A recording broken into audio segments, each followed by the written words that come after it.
Nadhira. Allahumma sholli wa sallim ala sayyidina maulana Muhammadin wa ala alihi wa sahbihi asma'in amma ba'du.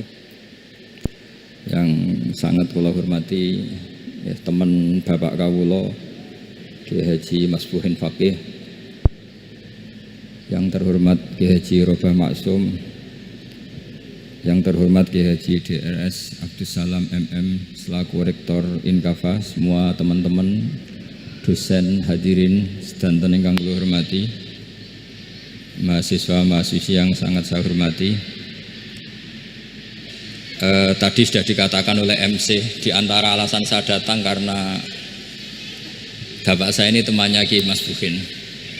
Itu salah ya. Memang bukan di antara ya, karena itu memang. Tuh, kalau di antara ini sembrono. Karena kalau saya datang karena kalian itu dosa besar. Saya ini di rumah punya ibu sudah sepuh, punya pondok. Artinya saya punya kewajiban. Secara fikih kewajiban itu hanya bisa digugurkan oleh wajibun a'dhamu minhu, oleh kewajiban yang lebih apa? Besar. Kayaknya kalau mahasiswa-mahasiswa di sini tidak cukup untuk mengganti kewajiban itu. Sehingga saya berkali-kali memaklumatkan diri, yang undang saya nggak pernah sepuh itu dosa, karena menggugurkan kewajiban yang lebih apa? Besar. Jadi teorinya gampang, kalau ngundang sampean itu mesti boleh karena nggak punya kewajiban. Jadi di rumah ya nggak punya pondok, terus ibu sampean kalau sampean di rumah ya sumpek, bocah kok nganggur gitu. Jadi fikih itu harus jelas. Saya ini pengagum fikih, jadi saya di rumah punya ibu, saya ulang lagi, sepuh, butuh perhatian saya dan saudara-saudara saya punya pesantren, sehingga artinya punya kewajiban. Ini sekaligus maklumat bagi yang ingin ngundang supaya ngukur dosa ndak yang ngundang Gus itu. Bukan kebaikan atau ndak, tapi dosa apa enggak gitu. Artinya bisa menggugurkan kewajiban secara fikih itu hanya kewajiban yang lebih apa? Besar. Kayaknya ndak akan terjadi kecuali temannya bapak saya atau pernah guru-gurunya guru saya, misalnya Lirboyo, nanti Sakban ngundang saya dua. Begini ya, ini kan abahnya Kiai Masbuhin juga namanya Faqih, gurunya juga Kiai Abdul Faqih. Saya berharap anak-anak Inkafa ini nekuni utamanya itu fikih. Fikih itu penting sekali. Kata Sayyid Ali yang Shahibu Simtud Durar itu, wabihi qiwamus syariah, yang bisa mengawal syariat itu hanya fikih. Fikih itu ya kalau yang paling gampang tentu kita misalnya punya Fathul Qorib, Fathul Mu'in, Fathul Wahab. Tapi yang faham betul, mesti faham itu ngelotok setengah hafal. Jangan bawa kitabnya tok, sementing sekian semester terus selesai. Itu sama-sama dosa, itu dosanya ya dosa, mahasiswanya juga dosa. Karena sudah terlanjur sarjana agama, ternyata nggak bisa, itu kan mendingan tidak sarjana agama. Itu saya tak cerita sama Kiai Robah, itu ada fatwa kiai juga wali. Suatu saat ada penyanyi dangdut top terkenal di Indonesia itu nyanyi dangdut, ya penyanyi ya dai, entah itu hakikat entah majas tidak tahu. Itu kiai itu fatwanya lucu. Kalau kamu datangi dia pas main dangdut, masih saya beri izin. Tapi kalau datangi dia pas pengajian, itu tak larang. Kan santrinya jadi eskal. Ini pas pengajian dilarang, pas dangdutan kok malah dapat izin. Tapi bukan berarti halal ya, dapat izin. Dapat izin kan potensinya bisa karena dilarang lah ya tetap belerot. Terus suatu saat si santri ini setengah wali, tidak wali tapi setengah. Lama-lama itu memahami gurunya,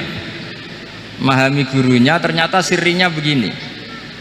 Kalau seorang penyanyi yang tidak pernah ngaji kemudian ngomong agama, itu potensinya itu fadallu wa adallu, sesat dan menyesatkan. Tapi kalau dia sedang nyanyi dangdut, penyanyinya cowok, sama jangan bayangkan dangdut putri, enggak, itu cowok sudah tua lagi. Jadi potensi halalnya ada lah maksudnya untuk, tapi tidak alat musiknya, orangnya. Tapi kalau dia nyanyi itu paling dosanya hanya nyanyi. Saya ulang lagi ya, murid tadi akhirnya paham kalau datangi pengajian Itu artinya ikrar kalau dia seorang dai atau seorang yang layak ngomong apa? Agama. Itu lebih bahaya karena kita santri, apalagi kita doktor atau MM, terus ngekrori orang yang nggak jelas asal usulnya. Tapi kalau nyanyi kan nyanyi saja, sehingga itu menjadi fikih. Bahaya terbesar dalam fikih adalah apa? Mengkaji fikih tidak dari ahlinya. Ya, seorang lagi ya, mengkaji fikih tidak dari apa? Ahlinya. Nah, kenapa demikian? Begini, saya beri contoh. Ilmu fikih itu tentu pertama dari Rasulullah SAW, kemudian bersanad sampai kita atau kita sampai Rasulullah. Itu ngalami sekian ijtihad yang tidak mudah. Saya beri sekian contoh. Dulu Imam Syafi'i itu sukanya sama guru yang miskin, ya, karena rata-rata santri juga miskin, jadi mesti ngidolakan guru yang miskin, karena sesama miskinnya harus berkoalisi. Tapi akhirnya gurunya Imam Syafi'i itu miskin sekali, namanya Muslim bin Khalid Az-Zanji itu miskin, Sufyan As-Tsauri miskin, Sufyan bin Uyainah miskin. Setelah ngaji di Medina itu Imam Malik itu kaya, pas itu Imam Malik sudah kaya. Setiap ketemu Imam Syafi'i dikasih uang, sampai ketika Imam Malik itu bilang, kamu sudah alim, ilmu saya sudah habis, kamu ngaji sama yang lain. Sama siapa? Kata Imam Malik, orang yang sealim saya sudah meninggal, namanya Abu Hanifah, tapi dia punya murid namanya Muhammad bin Hasan Asy-Syaibani, kamu ke sana. Terus Imam Malik datang ke Baki. Dulu Baki itu pasar rental, ya Grab lah kita sekarang itu. Mengumumkan siapa kafilah yang mau ke Irak. Kita ya Imam Malik, dibayari sama Imam Malik, ini yang antar ke Irak, ke Muhammad bin Hasan Asy-Syaibani. Imam Malik mulai ngeper, guru saya yang miskin tidak pernah nyangoni, guru-guru saya yang kaya sering nyangoni. Mulai memasalahkan kiai miskin gitu, kira-kira seperti itu, mulai masalah gitu. Setelah datang ke Irak di Muhammad bin Hasan Asy-Syaibani itu si Muhammad bin Hasan Asy-Syaibani itu kalau ngitung uang itu di meja tamu. Jadi punya emas lantaan, punya uang, kira-kira kalau Indonesia punya rupiah, punya dolar, dihitung itu di ruang tamu. Kata Imam Syafi'i, saya dengan Imam Malik saja nggak serik, ini lebih kedonyan lagi kiai. Ngitung uang itu di ruang tamu. Terus akhirnya si Muhammad bin Hasan Asy-Syaibani ini ahlul usul, dia pakar usul. Kamu heran sama saya? Iya, kiai kok kedonyan? Ya ngomong gitu. Tapi kata Muhammad bin Hasan Asy-Syaibani, kalau kiai tidak boleh kaya, itu tak kayak wong fasik, ben gue demenan, gue mabuk. Oh jangan, nanti dipakai maksiat. Tenjenengan mawon kersane digetokan, berarti kiai oleh sugih, pun angsal-angsal. Semenjak itu jadi satu fikih bagi Imam Syafi'i. Ternyata kalau mengharamkan kiai sugih berarti membolehkan yang fasik sugih. Kalau yang fasik sugih bisa dipakai i'anah alal maksiat. Semenjak itu mindset pikiran Imam Syafi'i rubah. Saking rubahnya sampai beliau berpendapat orang bisa beli Alphard, kok beli carry itu haram. Bisa jadi bupati kayak Pak Roba, kok jadi RT haram. Pokoknya gitu. Bisa keren Kak Gus Bak, kok jadi orang pendengar haram. Pokoknya haram terus. Karena dalil beliau al-Islam ya'lu wala yula alaih. Coba sampean ridho misalnya jadi orang Gresik dipimpin orang yang nggak sholat, ridho ndak? Ndak. Atau sholat tapi nggak bisa ngaji, ridho ndak? Ketika yang bisa ngaji berpotensi jadi bubar, terus keterusan. Karena Imam Syafi'i keterusan, ya umatnya keterusan. Akhirnya orang-orang Syafi'i itu politikus rata-rata. Ya, makanya sampean jangan kaget sama Baruba. Kakak saya wakil bupati dulu. Putranya Mbah Mun ada yang wakil apa? Gubernur. Dulu Gus Wahid ya menteri agama. Itu asal usul dari perubahan fikih, mindset, cara berpikir Imam siapa? Syafi'i. Jadi dulu itu fikih ditemukan itu jelimet, ada perdebatan. Itu tidak hanya pada level ulama, pada level Nabi pun ada perdebatan. Jadi jangan kira Nabi itu tidak debat, ya debat. Nabi itu asal seangkatan itu mesti debat, termasuk debat dengan malaikat. Jadi kalau perlu ya debat sama apa? Karena malaikat itu kan lugu itu gak iso mikir. Karena kalau malaikat iso mikir bisa jadi rektor. Nanti kasihan Pak Salam ini. Malaikat gak boleh jadi rektor.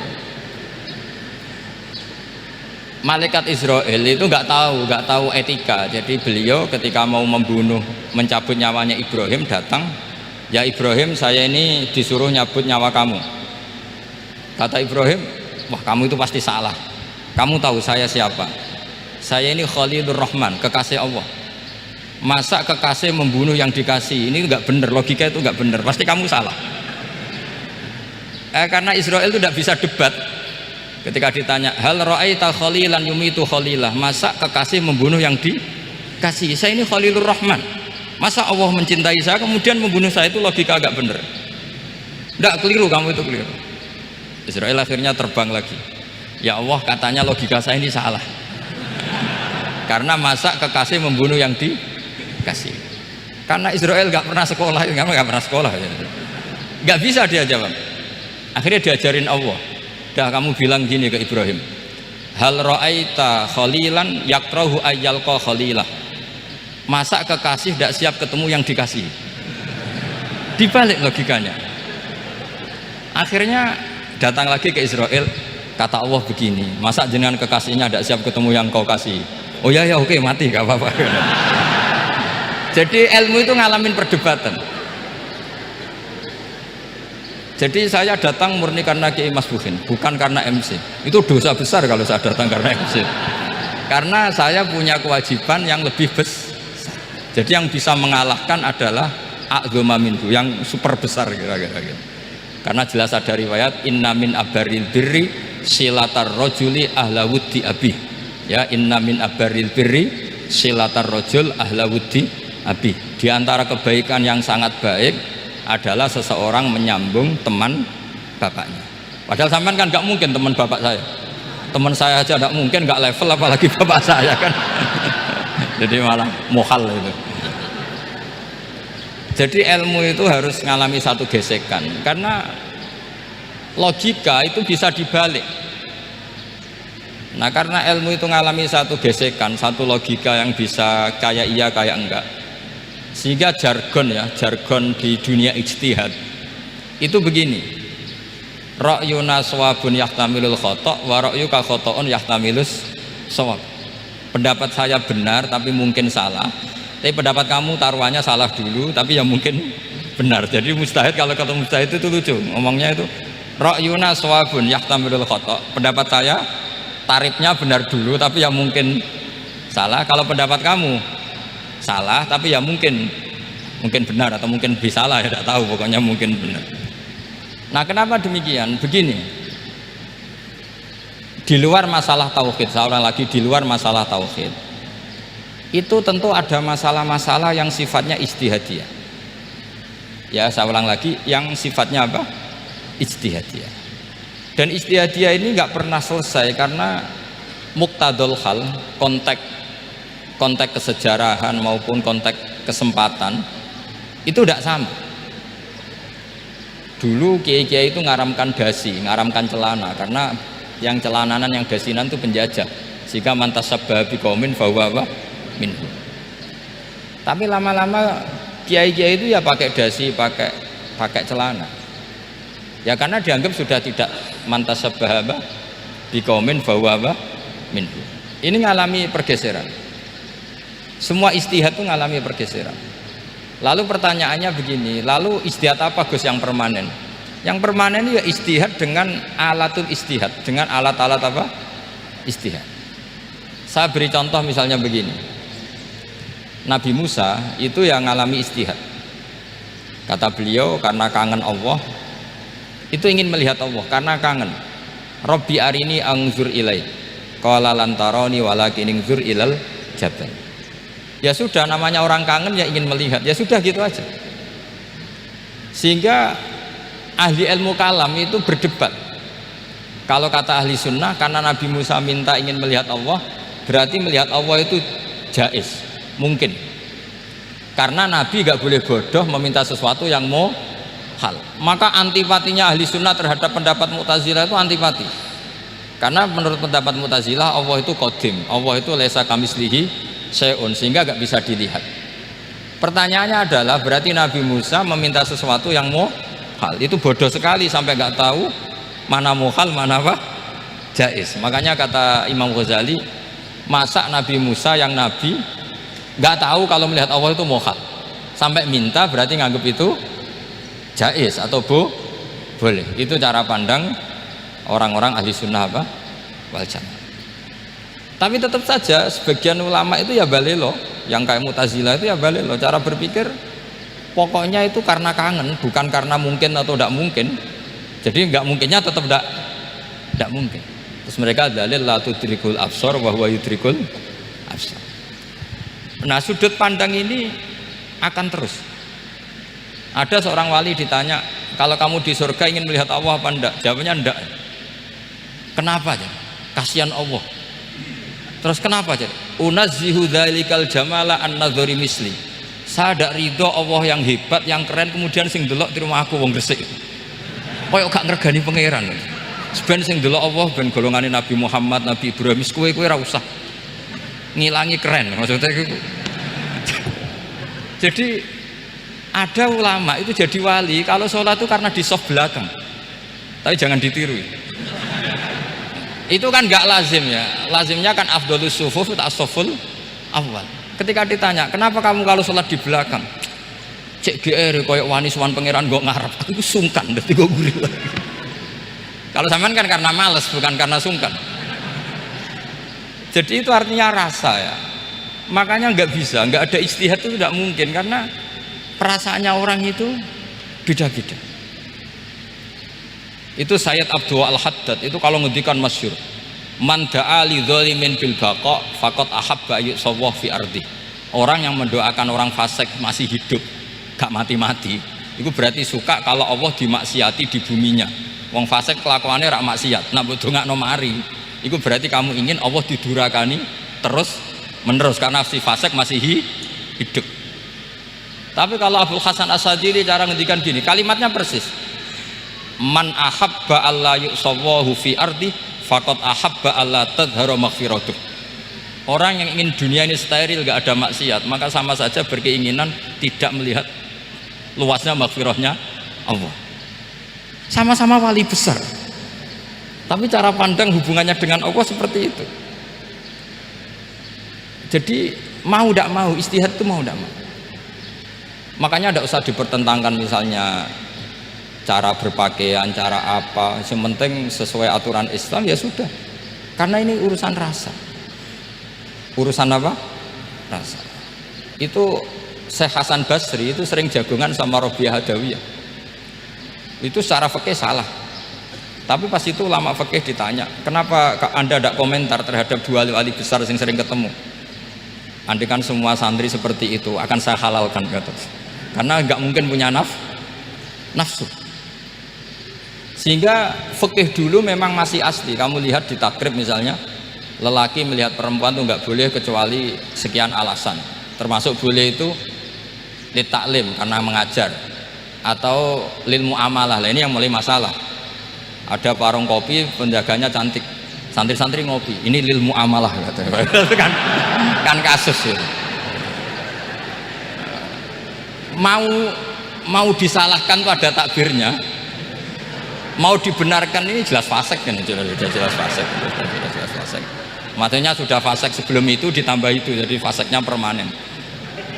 Nah pertanyaannya adalah, kalau kamu ngajar mbak-mbak kemudian hafal yang cantik yang enggak, itu taklim lin nazar apa nazar li taklim? Itu taklim apa modus? Makanya kalau ngopi cari bakul yang cantik, itu muamalah untuk nazar apa nazar untuk muamalah? Loh, kalau saya ngopi dengan kiroba pasti halal. Karena begini, berjalan saja bareng capek, nggak tahu itu warungnya siapa, terus berhenti ngopi, kebetulan bakulnya cantik. Nah itu mungkin halal karena kan saya tidak milih-milih, ingin ngopi kebetulan bakulnya cantik. Kalau kamu kan nggak apal daftarnya, wah itu mesti haram itu mesti haram itu. Karena berarti kan kamu menjadikan ngopi ini modus. Gue jagani nak takok pangeran, lo kok nazar muamalah Gusti muamalah. Itu mesti modus. Maka fikih itu harus dikawal oleh tasawuf. Kalau ndak, semua hukum fikih bisa diakalin. Makanya Imam Bukhari punya satu bab namanya Kitabul Khiyal, bab mengkhilaf fikih. Beliau itu antinya sama Abu Hanifah itu luar biasa. Nggak ada ulama dibenci Imam Bukhari kayak Abu Hanifah. Masyhur itu. Untungnya beliau nggak menangi Abu Hanifah. Kalau menangi geger terus ya. Bisa bahsul masail terus ya. Itu Abu Hanifah itu ulama yang suka khilah. Khilah itu ngerekayasa hukum. Misalnya begini, saya ini puasa agak lemes, ujian agak lemes, apalagi kiai serapati di duit, santri beling-beling lemes ini. Apa mangan ini kan, wah poso-poso kok mangan kan gak keren. Supaya saya bisa makan dan halal, saya bisa ngajak Kiai Robai ya jalan-jalan, jalan-jalan nyari yang jarak 2 marhalah, ya sudah, terus bisa makan. Kalau ditanya Allah kok makan, musafir. Jadi bolehkah insya'us safar menciptakan pergi demi untuk supaya boleh iftar? Boleh enggak cara jenengan? Coba kok enggak boleh, alasannya apa? Kan pergi. Perginya juga enggak maksiat. Itu khilaf. Tapi Sayyid Muhammad, Abu Ya Sayyid Muhammad bin Alawi, Sayyid Muhammad itu membela Abu Hanifah, artinya membela jangan semua khilaf itu diharamkan. Karena itu cara, saya ulang lagi, karena itu cara untuk mengawal bahwa hukum Allah itu luas. Karena kalau nggak ada khilaf itu ya kita kesulitan. Kita kesulitan. Misalnya begini, ini penjelasannya, makanya kita harus sering mendengar. Saya itu dulu masih sangat fikih itu protes, kenapa ada poluan polisi wanita? Itu kan pekerjaan cowok ya, pekerjaan pria. Tapi setelah mendapat penjelasan dari polisi itu alasannya masuk akal, Gus. Kadang-kadang orang nakal itu menyembunyikan narkoba itu di alat wanitanya. Itu kalau semua lelaki polisi kayak jenengan itu kan masalah itu. Sehingga memang harus ada polisi wanita karena sebagian pengedar narkoba itu perempuan dan menyembunyikannya di tempat itu. Kalau semua polisi cowok kan nggak kebayang. Sehingga kita akhirnya mendengar membolehkan polisi itu wanita. Ada wilayah yang harus wanita. Begitu juga ada pertanyaan, kenapa sih dokter kandungan itu cowok? Saya punya banyak santri yang muhibin saya itu dokter kandungan. Tak tanya, kamu itu kok cowok kok jadi dokter kandungan? Kan pekerjaannya seperti itu. Dia jawabnya lucu. Dari 10 yang tes jadi dokter kandungan, itu yang cewek itu lulus 2, yang cowok lulus semua. Karena ketika cewek dites melihat ketuban pecah darah itu langsung pingsan. Sehingga yang secara psikologi dablek itu kan memang lelaki. Jadi roh wong nyak sewakit santai. Kadang nggak lahir-lahir dinteni nang jopo rokokane santai. Itu kalau cewek yang jadi dokter kandungan itu nunggu jam 11, jam 4 sudah pingsan. Nah ini cerita, bukan berarti saya menghalalkan, enggak. Kita harus mendengar, saya ulang lagi, kita harus apa? Dan itu setelah mendengar itu nanti jadi disiplin ilmu, yaitu namanya fikih. Saya berkali-kali cerita di mana-mana cerita, fikih itu harus dievaluasi karena ini masalah furu'iyah. Saya berkali-kali cerita di mana-mana cerita. Hukum berteman orang fasik gimana? Pasti orang jawab haram karena takut ketularan orang fasik. Tapi kalau dibalik, hukumnya bina orang fasik gimana? Ya baik, umatnya Nabi bisa bina kalau berteman. Kamu bisa bina orang fasik tanpa berteman? Gak bisa. Jadi kalau dibalik, hukum berteman orang fasik gimana? Haram. Hukumnya bina orang fasik baik, bisa bina kalau berteman. Berarti berteman orang fasik? Ya terus nanti pada level lapangan sih gampang. Kalau yang soleh membina yang fasik dan yang fasik ketularan yang soleh, maka ternyata baik. Kalau yang soleh ketularan fasik ya berarti ternyata buruk. Tapi kan hukum masa nunggu kenyataan, kan jadi nggak hukum. Di mana-mana hukum itu kan ada asumsi, karena ini masalah ijtihad. Nah itu yang dilakukan para ulama kita. Jadi sampean harus mengkaji fikih secara detail karena tidak hanya kita yang khilaf. Nabi-nabi juga khilaf dalam menentukan dakwah ilallah. Wali-wali kita kayak Abdul Hasan Asyadili sama Sayyid Abdul Al-Haddad itu juga khilaf. Imam Ghazali ya khilaf. Imam Suyuti itu kalau ketemu Al-Qastolani itu saling tidak nanya, saking nggak cocoknya, masyhur itu. Jadi ulama ya ora cocok. Bedanya nak saiki perkara partai. Kalau orang dulu enggak, karena pakai asumsi, karena memang susah. Nggak misalnya memang tak bedai, tak beri yang nggak misalnya ada orang rukuk kemudian ngentut, itu sholatnya batal apa enggak jawab saja. Nggak, orang sholat kemudian pas rukuk kentut atau kelihatan auratnya, sholatnya batal apa enggak? Batal. Lah itu keliru nih sampean, itu salah dosennya mesti itu. Pertanyaannya gini, yang dikatakan sholat itu kan aqwalun wa af'alun muftatahatun bitakbir muftatamatun bitaslim. Lalu ketika sampai rukuk apa sudah namanya sholat jika kamu katakan batal? Namanya sholat aja belum kok sudah kamu katakan batal gitu.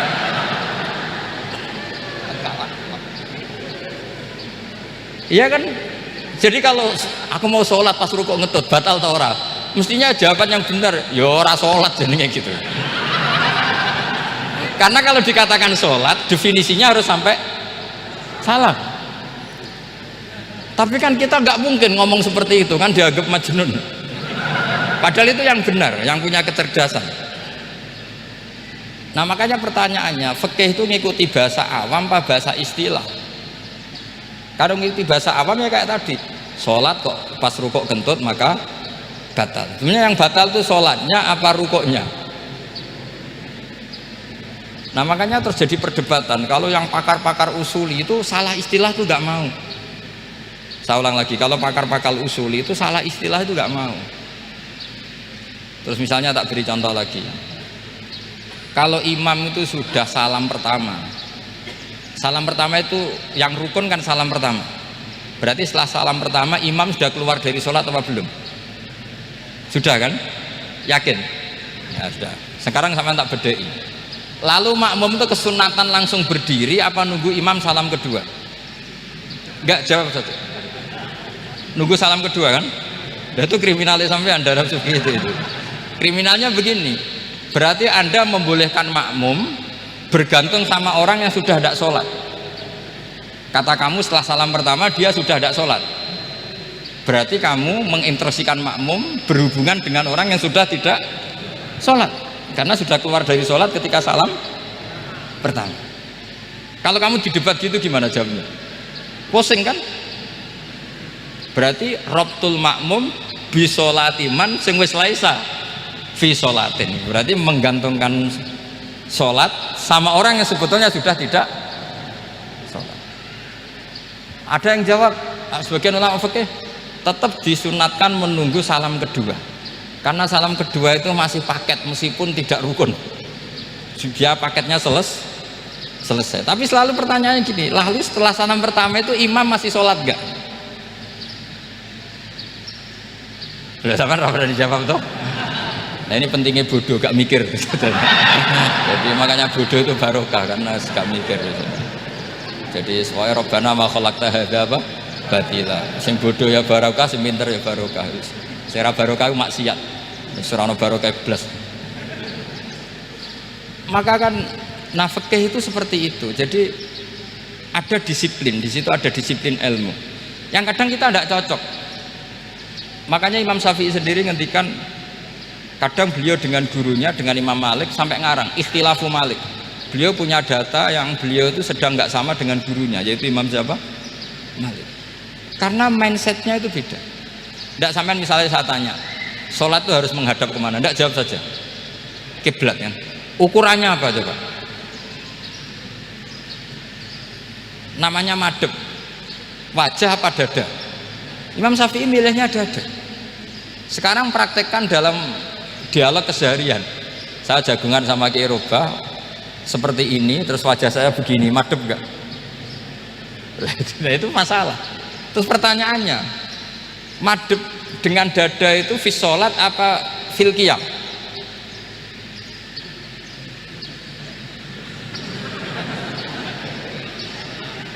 Loh enggak, kalau fi sholat pas sujud dada kamu madhep mana coba? Kamu tidak pernah mikir kan? Ya madhep pakai dada itu kan kalau berdiri, kalau rukuk sama sujud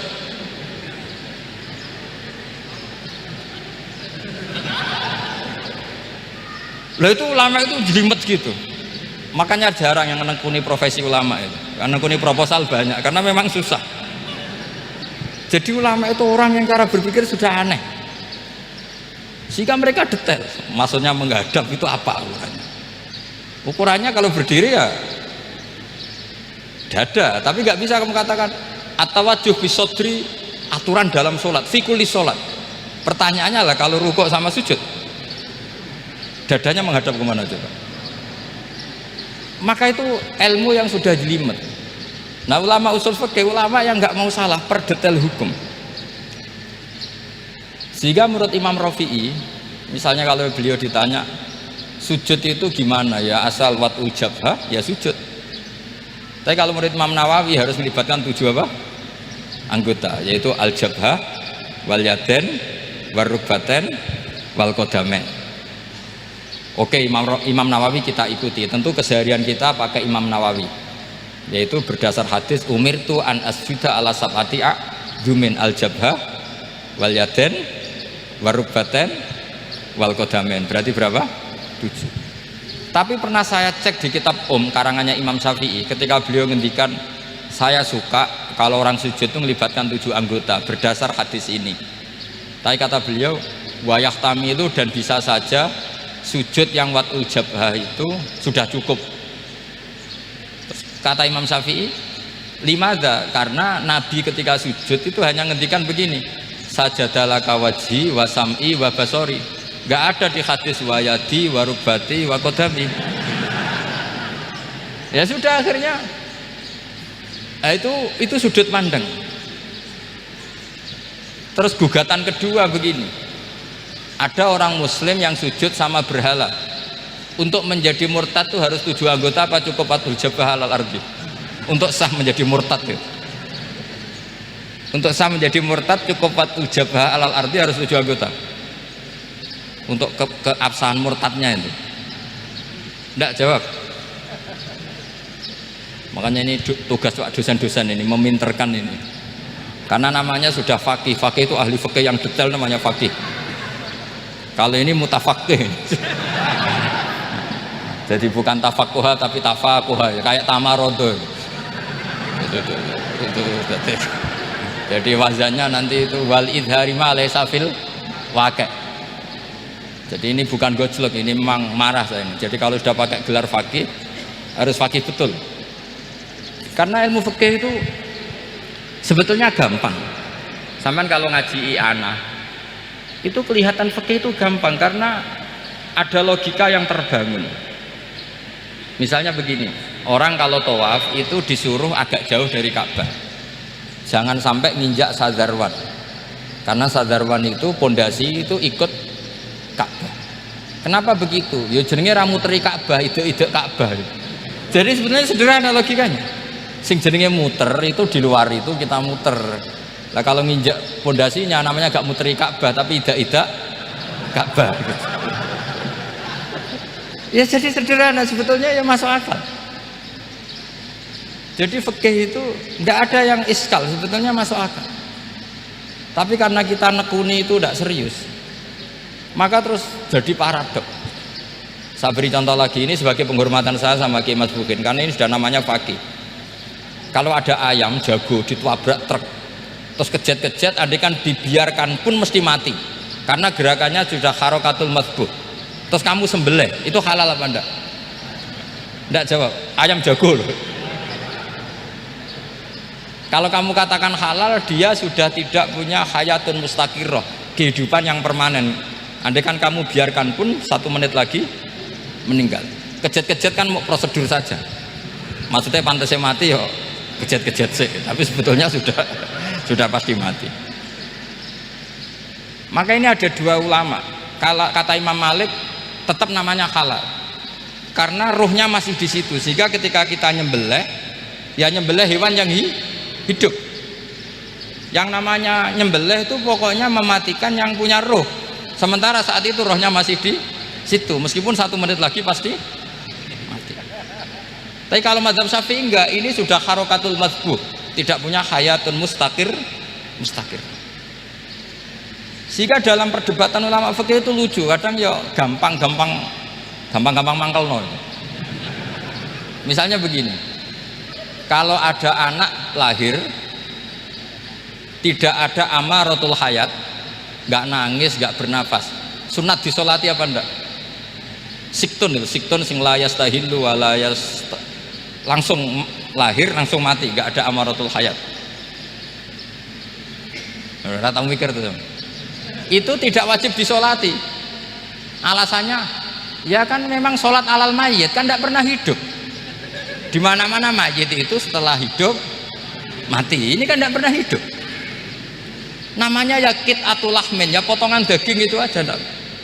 Jadi kadang fikih diwaca tenan jebule mangkel no. Terus ketika di kitab Minhajut Thalibin itu, kalau kamu keluar mani itu wajib mandi enggak? Wajib kan? Kalau keluar mani inzal itu kan wajib mandi. Nah, kenapa nifas atau wiladah keluar bayi? Kenapa ibu-ibu kalau keluar bayi wajib mandi? Alasannya lucu. Li'annal walad maniyun pun akidun. Ini kan wis mani cuma mengkristal. Jadi kadang pakai mangkel. Apa ya kok? Sembrono itu masuk. Mosok wajib mandi wiladah itu karena apa? Li'annal walad maniyun mun akidun. Iku mani sing wis mengkristal. Mani sing wis jelalatan lah, lahir nuangis macam-macam. Jadi ternyata karena kenapa fikih butuh alasan? Nyari hadis tentang keluar anak mandi itu enggak ada yang sorry. Yang ada adalah tentang inzal. Innamal ma' minal. Akhirnya dicari-cari ternyata walad itu maniyun mun akidun. Lah ini problem fikih. Sampean harus siap dengan pelajaran seperti ini. Meskipun sampean mungkin wong priayi, tapi ini ilmu. Ya, saya ulang lagi, ini ilmu. Sehingga ulama itu mau tidak mau harus mau mendengar. Karena logika yang terbangun itu nunggu kalau mendengar. Kayak tadi, malaikat Israel baru sadar, masa kekasih bunuh yang dikasih, masuk akal. Iso mikir juga Israel. Kalau sama sampean sih nggak nerima, tetap selonang-selonang. Ini masalah Ibrahim Khalilur Rahman. Sehingga kita di alasan fikih itu harus kita dengar. Saya dulu itu, saya sampai sekarang itu sama, kalau bayi lahir masih sudah berbentuk bayi, saya sendiri berpendapat sebaiknya disolatin. Kalau sudah berbentuk apa? Bayi, meskipun tidak apa? Tidak nangis, tidak ada amaratul hayat. Kan yang digugurkan itu wajibnya, bukan masalah boleh dan tidak. Itu banyaklah perdebatan ulama di bab itu. Saya beri contoh lagi perdebatan ulama. Ini contoh-contoh fikih karena ini khusus penghormatan status fakih tadi. Itu kalau ada orang mati, jenazah itu. Jenazah itu kalau sholat, itu kan umumnya jenazah di depan, kita nyolati di belakang. Itu yang mengatakan begitu ya tidak punya alasan, ya taunya mulai dulu begitu, di mana-mana nyolati jenazah, jenazahnya di depan. Tapi di kitab Mahali jelas diterangkan, kata kaul sani tidak wajib. Alasannya ya lucu, fa innal janazah laisat bi imamin. Jenazah itu tidak imam, kenapa harus di depan? Kan kacau kan. Lu coba alasannya di depan apa? Dia ada imam kok. Nah, barokahnya fikih itu sehingga kita melihat di Arab Saudi sekarang itu jenazah kan di belakang. Tapi kita tetap nyolati apa? Mayit. Kalau di Arab Saudi musim haji itu jenazahnya di kamar mayit, tapi kita nyolati. Itu satu-satunya takbir ya tadi, fa innal janazah laisat bimanzilatil imam. Tapi jangan praktekkan, nanti dia kepaliran sesat tuh. Saya hanya cerita ilmu, jangan dipraktekkan. Kalau dipraktekkan masih jadi aliran sesat. Mono jenazah ning mburi mame kok ngarep aliran sesat. Sebetulnya bukan sesat itu. Uji coba fikih. Ya karena tadi fa innal janazah laisat bimanzilatil. Bukti lagi kalau sampean sholat ghaib. Sholat ghaib itu misalnya mayitnya di Surabaya, boleh nggak sholat ghaib di sini? Terus jenazahnya di belakang kamu apa depan kamu? Nah ini kan fikih itu pokoknya gitu. Makanya standar furu'iyah itu susah karena perdebatannya itu mirip-mirip, kayak iya, kayak tidak, kayak. Makanya dulu zaman sahabat, ada sahabat itu mencintai Rasulullah, senengannya sowan, bukti cinta sowan, Banyak juga yang sahabat bukti cinta Nabi itu tidak pernah sowan. Alasannya ganggu. Kenapa kamu jarang sowan Nabi? Saya sering jamaah sama Nabi, saya tidak pernah sowan. Kenapa? Ganggu. Biar Nabi kalau di rumah sama anak istrinya, saya tidak mau ganggu. Makanya saya termasuk kiai yang gak pati seneng disowani. Karena ya itu tadi. Kalau mulang seneng saya, kalau disowani biasa saya. Kalau Kiai Roba itu nilai, nak pernah sepuh jadi rasuan nilai. Jadi beda, saya sering ditilii kiai-kiai sepuh. Tapi bahasanya tentu tidak sowan, tapi nopo nilai. Kalau sowan itu banyak. Ketika Rasulullah wafat, itu separuh sahabat hampir mayoritas, ya Rasulullah kita semua ingin kita dulu yang meninggal karena engkau begitu penting. Maka jangan meninggal dulu, kita yang meninggal. Kalau kita yang meninggal itu gak apa-apa, tapi kalau engkau penting jangan meninggal. Tapi ada saja sahabat, lah tidak seperti itu. Saya suka Rasulullah meninggal dulu. Alasannya masuk akal. Biar Allah menyaksikan saya kama usaddikuhu hayyan usaddikuhu maitan. Allah biar menyaksikan saya iman kepada Nabi ketika masih hidup. Dan saya buktikan setelah mati pun, setelah meninggal pun, setelah wafat pun iman. Jadi ternyata baisnya itu supaya orang tahu bahwa iman kita kepada Nabi itu iman yang super. Jika ketika beliau sugeng ya kita iman, setelah wafat juga kita iman. Kai usaddikuhu maitan kama usaddikuhu hayyan. Supaya saya mentasdikkan beliau setelah meninggal sebagaimana kita mentasdikkan beliau saat masih hidup. Dan ternyata Allah ridho dengan perkataan sahabat itu. Kenapa Allah ridho? Karena menjadi pelajaran bagi orang-orang yang ditakdir gak menangi Rasulullah SAW. Tetap mereka iman. Jangan kayak setan itu kurang ajar betul kalau iblis itu. Masyhur itu, iblis itu nangis-nangis neng Nabi Musa. Iblis itu takutnya sama Allah itu luar biasa, sampean kalah. Iblis itu setiap ketemu malaikat karena dia ngerti alam gaib, mesti apa itu? Kama sali syaitani idqala lil insani kufur falamma kafara qala inni bari'um minka inni akhafu wa rabbal alamin. Jadi setan iblis itu paling sering bilang inni akhafu wa rabbal alamin karena iblis itu tahu surga, tahu neraka, tahu kekuasaannya Allah. Jadi takutnya sama Allah luar biasa. Makanya setiap dia mengajarkan kekafiran, setelah orang itu kafir gimana? Inni bari'um minka inni akhafu wa rabbal alamin. Saking takutnya sama Allah, suatu saat iblis ini datangi Nabi Musa karena tahu Nabi Musa itu kalimullah, orang yang bisa komunikasi langsung dengan Allah. Ya Musa ya kalim Allah, saya ini makhluk, saya takutnya sama Allah luar biasa, tolong rayukan Allah supaya nerima tobat saya. Karena dirayu terus lama-lama Nabi Musa bilang oke, tak rayukan Allah sama Allah. Karena Musa kekasihnya, ya Allah iblis punya ingin tobat, tolong dikasih hak tobat. Kata Allah oke, dia bisa tobat asal mau sujud di makamnya Nabi Adam, karena kesalahannya dia gak mau sujud sama Nabi Adam. Semenang Nabi Musa karena ada cara untuk iblis menjadi tobat. Dikasih tahu sama Nabi Musa, alhamdulillah kamu diterima tobatnya. Syaratnya apa? Sujud ke kuburannya Nabi Adam. Wah iblis kata aslinya terus asjuduhu maitan wa qatla asjuduhu hayyan. Oh zaman urip aku ora gelem, pomene wis mati. Oh dasar setan itu. Zaman urip aku ora gelem wis mati kok kon sujud. Kumat maksudnya terus ya sudah terus sampai sekarang akhirnya. Kalau sekarang sudah tidak mungkin lagi karena nggak ada Nabi Musa sudah. Jadi ijtihadnya sahabat melihat wafatnya Rasulullah itu beda-beda dan ternyata semuanya diridhoni Allah. Karena ternyata yang suka Nabi wafat dulu adalah ingin supaya umat Islam tetap mencintai beliau, iman sama beliau, tasdik sama beliau sebagaimana tasdik zaman sugeng. Makanya kita harus mencintai guru-guru kita. Uhibbuhu maitan kama uhibbuhu hayyan.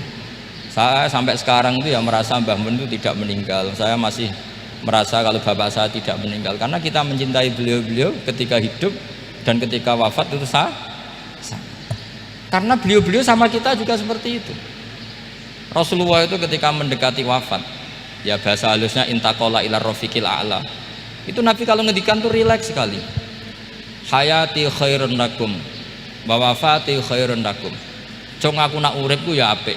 Engko nak aku wis kapundhut ya apik. fa amma hayati fali asunna lakum as-sunan. Sebagian riwayat fa innakum tuhadditsuna anni wa uhadditsu ankum. Kalau saya masih hidup, saya bisa mengajarkan kamu sunnah, mengajarkan kamu tradisi-tradisi yang benar. Dan ketika aku mati, ketika aku sudah wafat, maka saya jejer Allah, kata Nabi. Saya berdampingan dengan Allah, maksudnya dekat Allah. Tentu bila kaifin walan hisab. Terus sudah fa inna amalakum, amal-amal kamu diperlihatkan ke saya. Berhubung saya sudah dekat Allah, kalau amal kamu baik, saya muji Allah. Kalau amal kamu buruk, saya langsung mintakan ampun kepada Allah. Jadi Nabi rileks sekali. Artinya saya hidup bagus karena bisa mengajarkan kamu as-sunan wa syara'i. Kalau saya wafat karena saya dekat Allah, kalau kamu baik saya muji Allah, kalau kamu buruk saya mintakan ampun kepada. Guru-guru kita juga seperti itu. Justru setelah wafat beliau-beliau punya kesempatan dekat sama Allah, dekat sama al-malail a'la, sehingga mendoakan apa? Kita. Nah, terus kata Sayyid Muhammad, wala taqulu lima yuqtalu fi sabilillahi amwat. Kamu jangan pernah berkeyakinan atau berpendapat atau berkomentar kalau orang-orang yang mati fi sabilillah adalah berstatus apa? Mati, amwat. Kalah.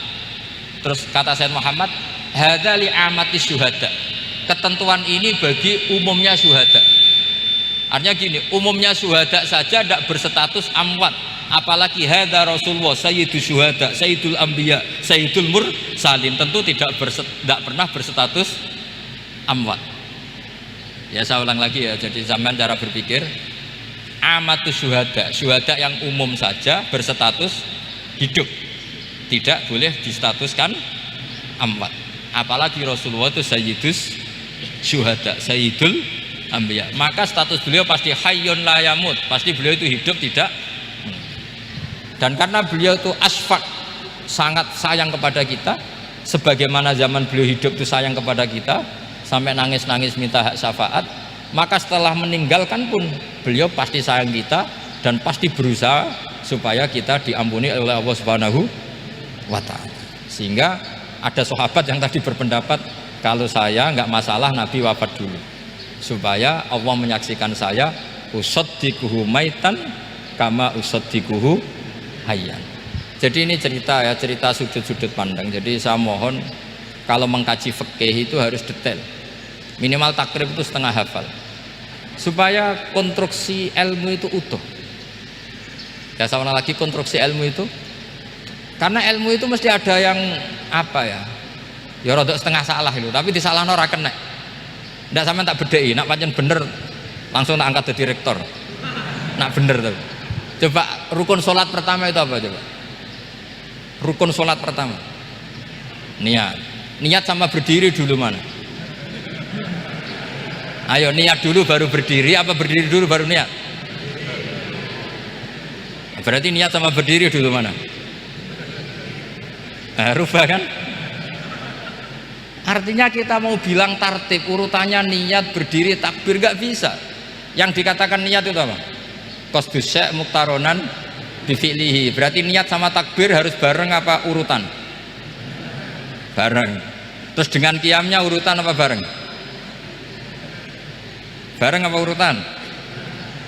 Loh enggak, kalau urutan berarti takbir dulu, duduk, baru berdiri. Nah maka seperti ini itu mau tidak mau kita salah, dikatakan tartib ya salah, dikatakan serentak ya salah. Cuma karena kita bodoh, gak tahu mikir itu, alhamdulillah kan di situ itu. Lu coba niat sholat loh, niat, takbir, qiyam dulu mana? Niat, takbir, qiyam dulu mana coba? Dulu qiyam. Nggak ada kitab yang mengatakan arkanus sholat awaluha. Oh dianggap kitab kriminal. Makanya ngendikane ulama-ulama di sarah-sarah, mau tidak mau sebagian istilah itu tasamuh itu wis digawe gampang ngono kok repot. Karena kita tidak bisa detailnya. Coba misalnya puasa Ramadan itu wajib apa? Tabyitun niat, nginepno niat. Sing darani nginep itu umure lama apa enggak? Lama kan? Sekarang sebelum 2 menit kamu baru niat, sah apa enggak? Sah. Itu sempat nginep apa enggak 2 menit itu? Enggak sempat kan. Jadi ilmu itu makanya kata ulama-ulama pokoknya ilmu itu mesti ono unsur tasamuh. Tasamuh itu ya tiga gampang. Apa? Tiga gampang. Misalnya Imam Syafi'i berpendapat mashu ba'dir roksi. Itu kata beliau walau sya'rotan fi hadir roksi.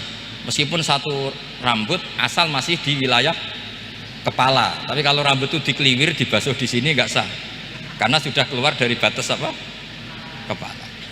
Imam Syafi'i cara berpikir kan ya ngene iki jenenge mbasuh sirah. Tapi cara Abu Hanifah enggak. Ya enggak, yang namanya megang kepala itu ya minimal 1/4 lah. Masa gitu dikatakan megah. Lalu ulama usul fikih itu berdebat. Sesuatu itu sesuai masodaknya. Masodak itu yasduku alaihi kadza, yaitu ini tadi saya cerita ke Ibu Khin tentang ngaji Jamul Jawame. Ini ilmu yang di Jamul Jawame. Sesuatu itu ukurannya mayasduku alaihi kadza apa dengan takrif definisi. Misalnya gini, sholat itu batal dengan makan. Kalau kamu sholat makan batal nggak? Nggak, jawab saja. Batal. Itu satu upo apa satu piring? Nggak, jawab saja. Satu upo sudah batal. Sekarang bab makan di ngurmat tamu. Cong tamuku kaimangan. Iku sak upo apa sak piring? Lah ini kan tidak fair, di bab tamu makan satu piring tapi di bab sholat satu upo. Maka pertanyaannya, lalu penamaan sesuatu itu berdasar masodak mayasduku alaihi ismu kadza atau berdasar uruf?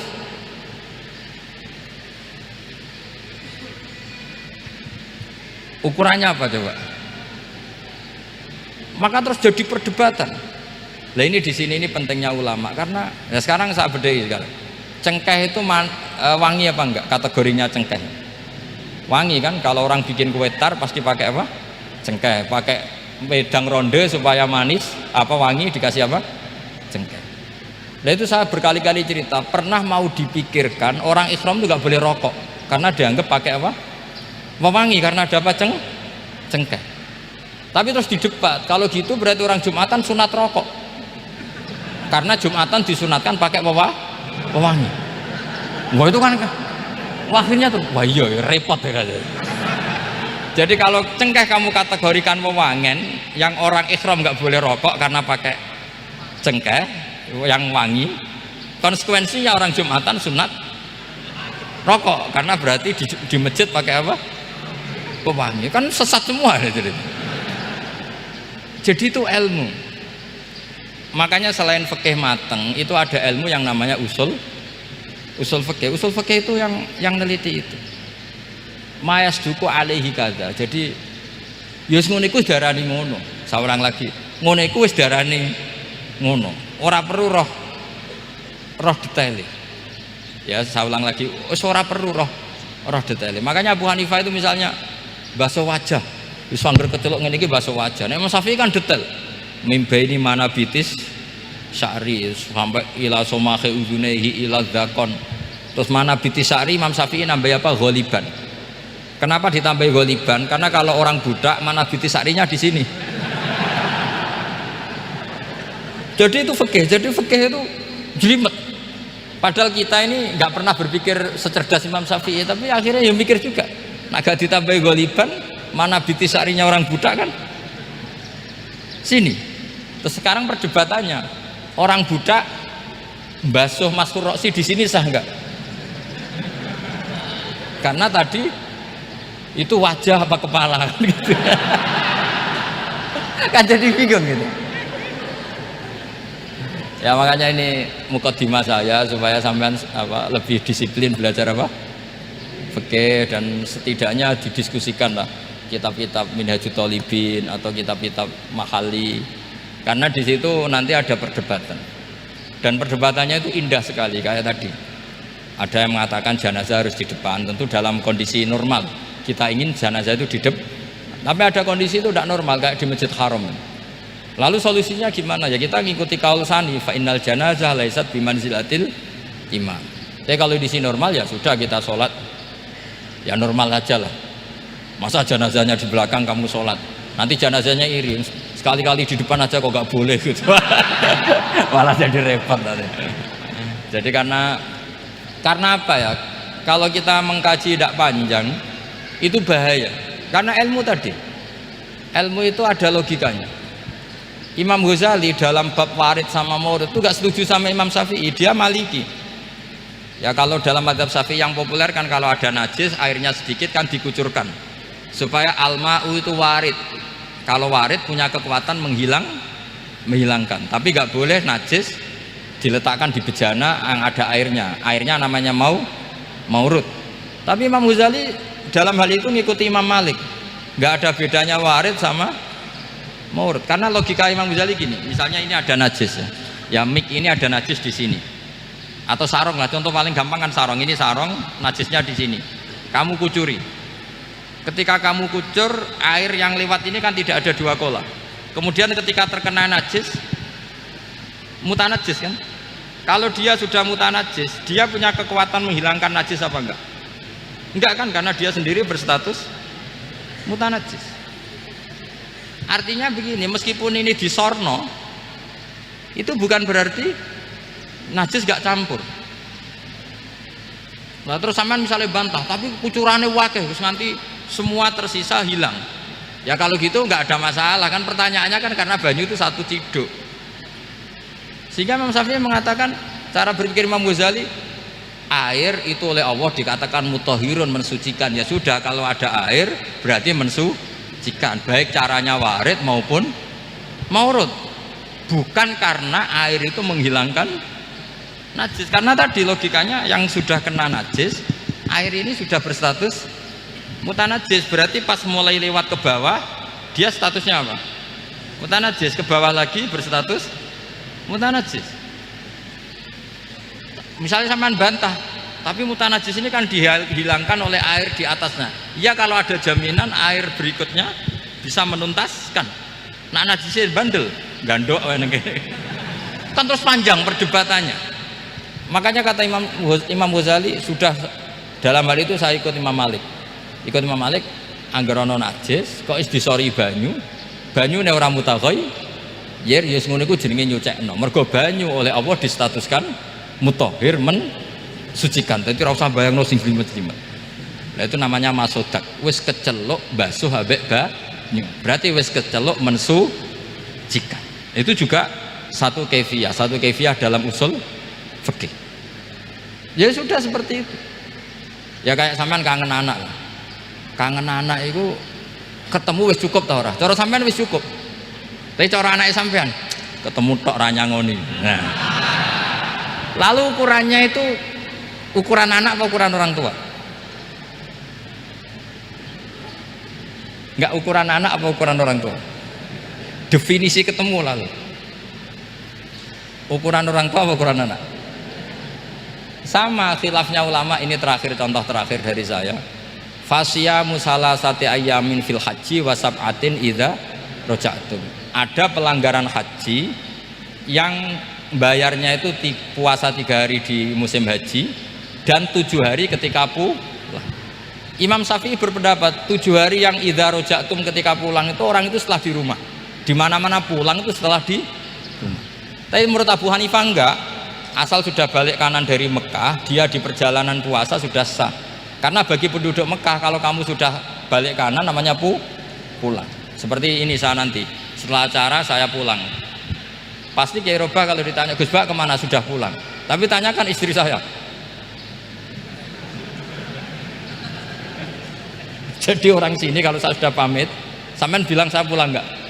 Gus Bak kemana? Sudah pulang. Tapi tanyakan istri saya, belum pulang. Lalu ukurannya ini jenengan apa istri saya? Lah mau enggak mau, karena Allah hanya ngendian wasab'atin idza raja'tum, dan 7 hari ketika kamu sudah pulang. Ukurannya siapa coba? Ukurannya penduduk Mekah apa keluarganya? Kalau ukurannya penduduk Mekah, asal orang haji sudah cabut ya disebut pulang. Tapi kalau ukurannya keluarga, asal belum sampai rumah belum disebut pulang. Itu yang seperti kita dulu ketika era wesel, zaman Ki Mas Bukin, Ki Roba mondok, saya kan era wesel. Angger wong tua bar ngeposno, anakku wis tak kirimi kan gitu. Wong wis diposno. Tapi masih 3 hari. Jari anake, durung dikirimi. Bener mana coba? Ya kira-kira seperti itulah usul fikih. Saya mohon anak-anak Inkafa ini mengkaji itu. Dengan status fakih itu orang yang mutafannin, mutabakhir fil fikih. Itu baru disebut apa? Fakih. Kalau enggak namanya apa? Mutafakih. Jadi bukan fakih tapi berpura-pura apa? Berpura-pura ahli fikih. Ya, tentu sekolah ini bukan diciptakan untuk yang berpura-pura fikih, tapi memang benar-benar apa? Fakih. Ya saya kira demikian. Mohon maaf. Assalamualaikum warahmatullahi wabarakatuh.